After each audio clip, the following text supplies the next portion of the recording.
Olá pessoal, graça e paz a todos. Eu vou trazer uma rápida palavra aqui sobre o casamento, divórcio e novo casamento. Eu estou gravando esse vídeo no carro para prevenir de ruídos, tá? O que Jesus diz aqui em Mateus capítulo 19, um texto bem conhecido de todos, é o seguinte: Eu, porém, vos digo, quem repudiar sua mulher, não sendo por causa de relações sexuais ilícitas, e casar com outra, comete adultério. E o que casar com a repudiada comete adultério, tá? Jesus está falando isso por causa de um contexto da época. A mulher repudiada, ela ficava sem direitos. O homem tinha suas posses, tinha suas profissões, mas as mulheres eram deixadas ao léu. Então, por qualquer motivo, bastava a mulher ter um mau hálito, por exemplo, e o cidadão levava ela por um exemplo, numa praça, e esperava um outro homem se aproximar dela, e esse interesse possivelmente geraria o pagamento do dote ao marido.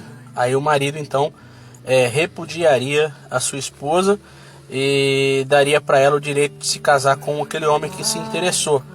A mulher era um commodity, era um objeto, tá? E caso um homem não gostasse e repudiasse e não aparecesse nenhum comprador, a mulher ela era desprezada, tá? Muitas vezes abandonada. E esse repúdio fazia com que ela, querendo voltar para a casa dos pais, muitas vezes os pais já tinham morrido porque a expectativa de vida era bem menor, tá? E cabia a ela, já que ela tinha sido casada e já tinha de repente tido filhos, ir para a prostituição, virar uma mulher da vida. Então Jesus, ele está cuidando da banalização do casamento. Jesus está protegendo as mulheres de um contexto da época, tá? Então nós não podemos generalizar esse texto. O que Jesus está dizendo é o seguinte: parem de largar suas mulheres e deixá-las ao léu por qualquer motivo. Parem de deixarem essas mulheres passando necessidades, passando vergonha, serem humilhadas por qualquer motivo. Vamos estabelecer um motivo aqui para vocês entenderem a gravidade do assunto. Que seja por relação sexual ilícita, ou seja, por prostituição. Caso contrário, não abandonem suas esposas. Elas ficariam jogadas às traças. Quero deixar bem claro para vocês. É isso mesmo que acontecia, tá? A situação era horrível. Então Jesus, por causa de um contexto da época, cuida das mulheres. O que eu quero deixar bem claro para os irmãos é que Paulo, lá em 1 Coríntios capítulo 7, ele fala em seu discurso, que já com uma fala mais relacionada à continuidade da vida, ele fala, por exemplo, sobre julgo desigual, tá? Julgo desigual a gente pode colocar aí como, por exemplo, uma relação onde há violência doméstica contra as mulheres, contra homens, tá certo? É um julgo desigual. O julgo desigual não é o cara que é crente casar com uma mulher que não é crente, tá? Porque às vezes dá certo no evangélico casar com uma não evangélica e ter um casamento bom, tá? Não está relacionado a isso, mas está relacionado ao gênio, ao caráter da pessoa, tá? Então, se uma pessoa ela se casa e nesse casamento há violência, há desrespeito, não há obrigatoriedade de continuar ali só porque está escrito que o único caso é prostituição. Aqui Jesus estava cuidando de um contexto da época, tá certo? Deus não é esse carrasco que as religiões pintam. Aqui Jesus está falando sobre um motivo imediato, tá certo? Mas ao longo da existência, num casamento, muitos outros problemas podem surgirem. O apóstolo Paulo, ele fala em 1 Coríntios capítulo 7 a respeito de problemas relacionados à fé, que se um descrente consente em viver com uma crente, que a mulher não se separe, porque se todos os outros aspectos dessa convivência estiverem bem, não há por que se separar, tá certo? Então, muita gente até hoje desfaz e despreza um divorciado que se casou de novo. E eu quero dizer para você, não faça mais isso, tá? Porque um segundo casamento ele pode ser legítimo, tá? Um segundo casamento pode ser reflexo de que um primeiro não tenha dado certo devido a uma série de coisas que não cabe a gente ficar entrando no assunto. E o que a gente vê por aí, gente mandando outros para o inferno. Ó, você é divorciado, casou de novo. Ah, não foi por causa de adultério? Foi por causa de violência? Então você agiu errado. Porque no conceito de alguns religiosos, a mulher que apanha ou o homem que apanha, ele tem que continuar ali, ó, só por causa de adultério, hein? Tá? Eu sei de casos, tá? Eu sei de um caso, tá?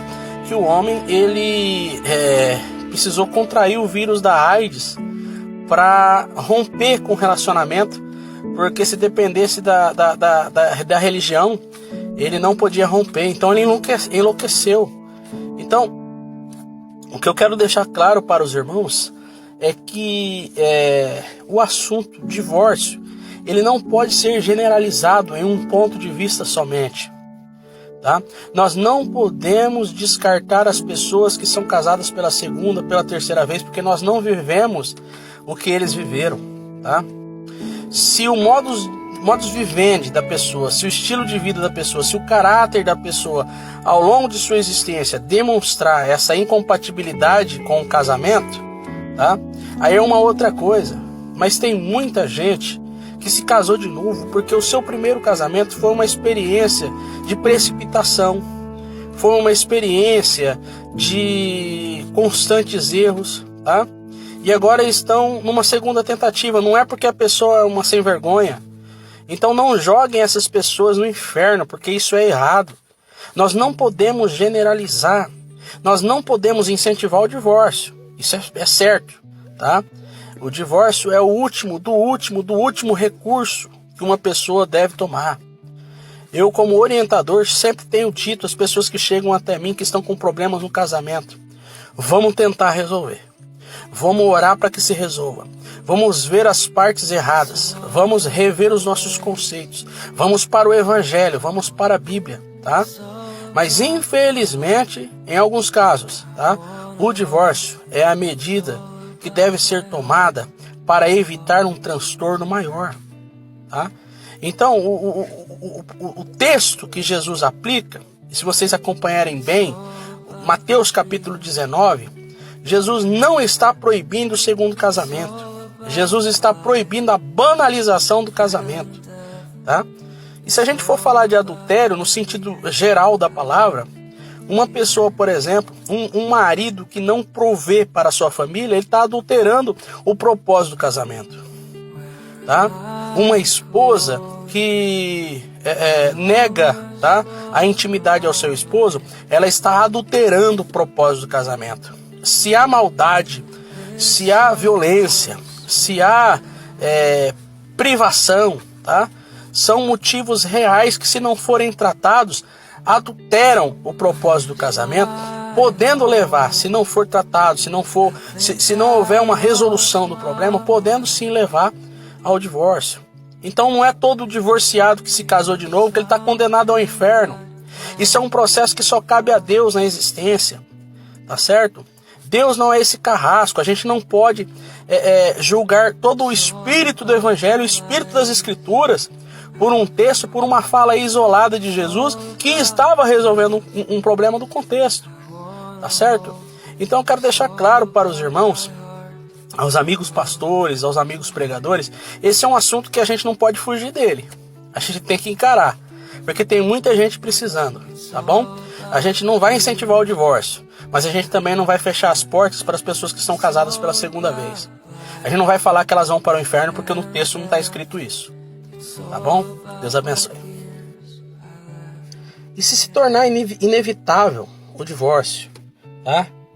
Tenham o caráter, tá? De manterem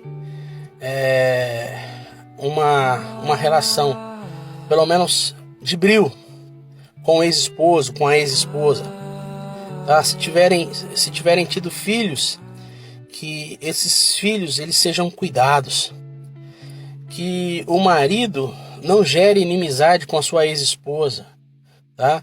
Que não fale mal perto das crianças e vice-versa. Nós não queremos que nenhum casamento acabe, mas se for inevitável, que mantenha a paz, que mantenha a forma mais evangélica, no sentido real da palavra, tá? Do pós-casamento. Com amizade, com comunhão, com bom senso, com coerência, tá? É assim que se deve fazer, é assim que o cristão faz, tá? No término do casamento, continuam as honras. Afinal, é a mulher, é a mãe dos seus filhos, é o pai dos seus filhos, tá certo? As honras são mantidas, o respeito é mantido, tá? No caso dos pagamentos, no sentido de pensão, devem ser mantidos, devem ser honrados. Deus abençoe.